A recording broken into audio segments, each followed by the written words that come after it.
Hey everybody, RetroPie guy here. Today we're going to talk about the comparison between the PiBoy DMG and the Anbernic Rg351V. Both these handhelds are really great handhelds, but I've been getting a lot of questions lately as to which is the better one. So head to head, it's really a tough decision to make, and I think it ultimately comes down to personal preference and what you're looking for. Now there's a couple features that are very similar on these, and then there's a couple things that are totally different on here. So first thing I want to do is talk about the PiBoy DMG. Obviously, this is a Raspberry Pi 4 inside here. However, it does change the Raspberry Pi 4 a little bit with the modifications to make this into a handheld.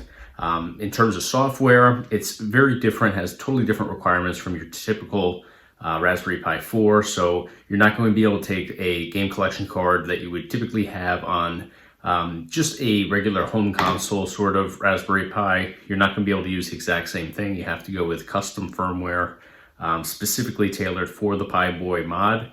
So now that being said, definitely a plus side is that you have the USB ports up here. So you can make this into a regular home console. So let's say you go to a buddy's house, you have this in the car, you're talking about retro video games, you can take this out and with a HDMI cable here, plug this into your buddy's TV, attach a regular gamepad controller here, it plugs into the USB port, and you can actually turn this into a home console. One person could play directly from here, and another person could play from external controllers up top, or multiple controllers up to 4 players. So that's a really cool feature to have. I wouldn't recommend playing this with multiple players through the USB ports for a really long period of time, just because the cooling fan in here, it's not the greatest cooling fan. It's not the same as you would have on your regular home setup. So, if you're doing multiple players here, it's definitely going to pull a lot of power, definitely going to, just push this to the max. So I wouldn't recommend doing it for like 8 hours or anything, but a couple hours, certainly not going to have any problems whatsoever. Now, for the button configuration here, you have a 6-button configuration, whereas on the Anbernic Rg351V, you only have the 4 there. So flipping this over to the back side, you have your shoulder buttons here. They are kind of incognito here, so you don't really see them, but if you look super close, you'll see that there is a L and R right here. Kind of hard to see, but regardless, they are there. So you have your shoulder buttons here. Now on the back side of the 351V here, you have shoulder buttons, but you also have trigger buttons. So that gives you some extra features that you don't have on the PiBoy DMG.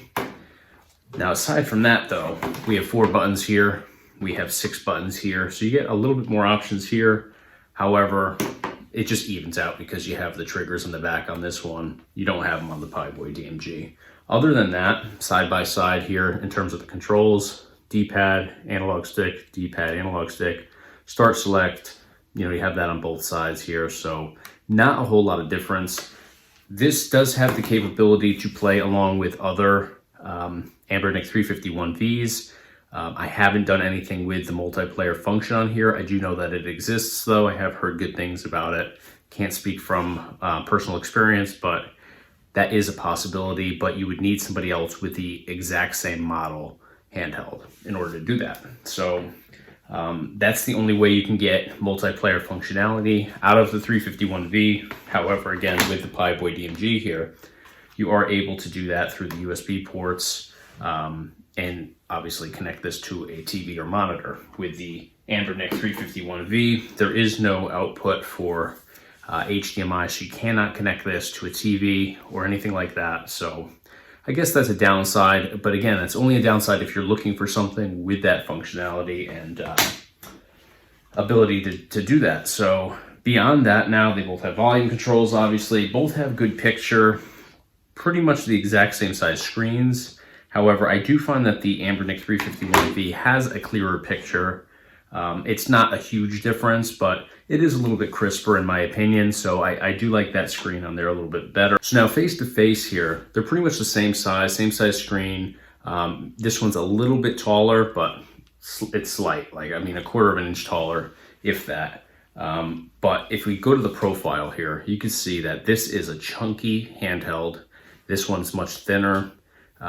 This one has that little ledge here that you have the shoulder and trigger buttons on. It makes for a really nice kind of custom tailored feel to it. I just like the way that it sits in your hands here. You can see that, you know, I don't have massive hands, but I guess they'd be your average size hands, and everything just lines up super well here. You know, if my hands were a little bit bigger, maybe I'd, you know, be holding it like that or out here. Either way, I just think that that's an easy adjustment to make, and that's the only difference you're going to have from, you know, different size hands. Here, it's a little bit cramped to get in here and, you know, be able to access those buttons there, so it just doesn't feel as nice to hold on to this. Now, again, with a difference in profile, this is a chunkier feel. It does feel more solid, but obviously they have to accommodate the Raspberry Pi 4 board in there. So it makes sense why it's much bigger, plus all the modifications and everything is, you know, tailored around that board. Whereas in here, they have, you know, the ability to customize everything inside a little bit more. So I personally like the 351V's feel. It just feels much more comfortable in my opinion. You have these little grooves here as well, which, believe it or not, make a huge difference because you can actually see where my fingers kind of line up on here. And again, regardless of the size of your hands, you're obviously going to fall somewhere in there regardless of whether you have big hands, small hands, whatever the case may be. It just makes for a little added support, better grip. So I do like the 351V better. I just think that this one's a little bit too bulky. I understand why it is bulky, but to me, it just feels heavy and I don't know, it's kind of like holding a brick, honestly. So another thing I want to talk about is durability. So which one of these is going to hold up better over the long term? Now, with something like the PiBoy DMG, this is almost 4 times the thickness of the Anbernic Rg351V handheld console. So with that being said, I do think that the PiBoy DMG is probably going to hold up better. You know, obviously nobody's planning on dropping this. We're not spiking this across any concrete floors, but you know, obviously drops are going to happen here and there, especially if we have children using these. Kids are just prone to dropping things, at least mine are. So with that being said, if you're buying this for a child to be using, then maybe the PiBoy DMG is the route to go because I do think that it's just more durable. It's a solid handheld console, where something like this, while it's super aesthetically pleasing, everything is laid out nicely on it, it's just a sleeker, nicer design in my opinion. I think that it's not going to hold up as well, you know, if you were to drop this. So obviously if anybody drops it on the screen, it's probably going to be a wrap. You're going to have to replace the screen because, you know, it's the same as an iPhone. If you drop it face down, it just hits just so, it's probably going to shatter and you're going to have some issues. So, you know, don't go out there and start smashing these on the floor or anything, but definitely wanted to go over quality. So don't let me make you think that the Anbernic Rg351V is poor quality. It's not. It's super high quality. I'm just comparing the two. And obviously, you can just look at it like this. Which one would you think is going to hold up better? It's obviously going to be the one that looks like a brick, which, you know, is good for durability. I just don't personally like the way that it looks and feels. It's much heavier. I'd say it's double the weight easily. So the next thing we need to talk about is which of these handheld consoles is going to give us the larger game collection. So with something like the PiBoy DMG, it's obviously a Raspberry Pi inside here. So you're using purely RetroPie, whereas with the Anbernic Rg351V, you're able to custom tailor the firmware on there. So you can be using, you know, a wider range of emulators and game collections. So with that being said, you do get more games available to you on the Anbernic Rg351V than you do on the PiBoy DMG.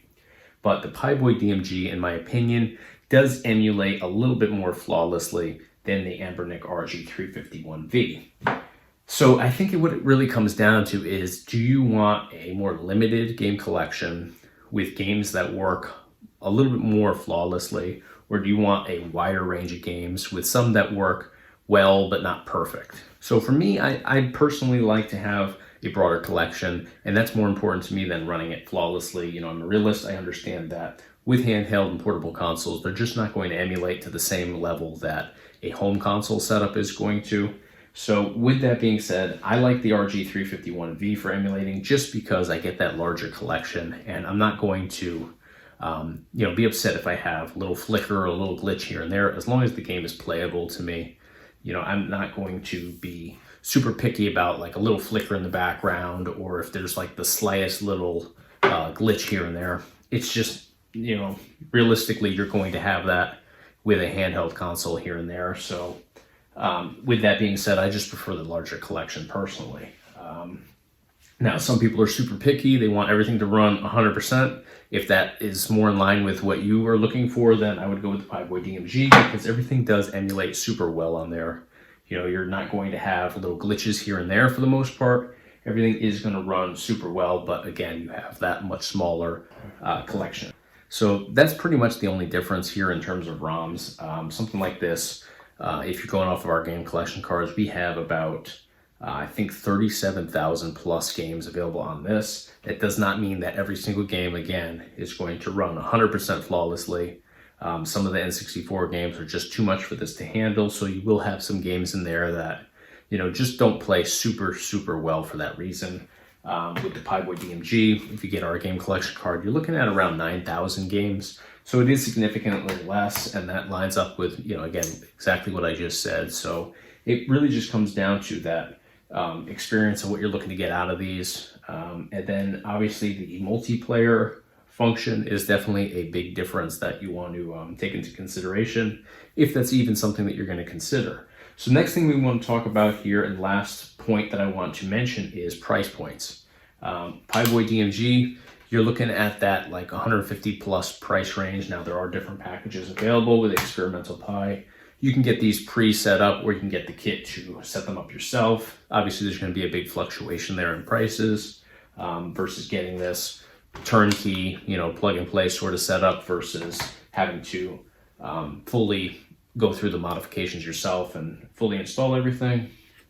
Anbernic Rg351V, you're going to get these for much, much less. You can get the console themselves around $100. Some I've seen less, I've seen more. It just depends where you're getting them from. Are you getting them, you know, directly from overseas, or are you getting them from somebody in the United States that, you know, you're going to get it much quicker. You're not going to have to deal directly with the manufacturer, which, you know, there's pros and cons to that. So I've seen them anywhere from, you know, I would say $85 all the way up to $150. There is a little shortage on actually both of these. There's a wait list from the manufacturer, so, you know, you do have to pay a little bit of a premium sometimes if you're buying them from somebody that can ship them to you within just a couple days. You know, so it's the same sort of deal as like the PS5, you know, that you can get them for $500 from Walmart if you can ever find them in stock, or you can get them for, you know, $800-900 from somebody on eBay that'll send them out to you overnight the next day. You're going to pay that premium for fast service and, you know, getting it quickly. So, you know, obviously price point, again, 150 plus, right around $100. More games here. This one's probably a little bit more reliable just because it's been out longer. We know, you know, how it holds up long term. This one, still brand new, so we really don't have all the data on that in terms of, you know, how long they're going to last. But now my personal opinion on here, I would probably go with the Rg351V just because A, it's cheaper, B, it's got the larger game collection. You know, it doesn't always emulate flawlessly. Again, I've said that, but I wanted to make sure that I'm super clear on that. It doesn't always emulate perfectly, but the majority of the games are playable. It gets you through them, and I think that that's better than having a more limited collection that, you know, does run pretty perfectly, but obviously more variety with the Anbernic Rg351V. Cheaper price point, game collection card, much, much larger. So I go that route, and it just looks better in my opinion, sleeker look. So that's just my opinion though. I'm not forcing that on anybody else. So take the information, make an educated decision on which one lines up more with what you're looking for specifically in a handheld console, and that's the route you should go. If you enjoyed this video and you found it helpful, please hit the like button on the video. Be sure to subscribe to our YouTube channel. We do a whole bunch of product reviews, gameplay demos, tutorials, just a lot of great stuff based around retro gaming. So definitely subscribe to us, and of course check us out online, www.retropieguy.com. Thanks for watching.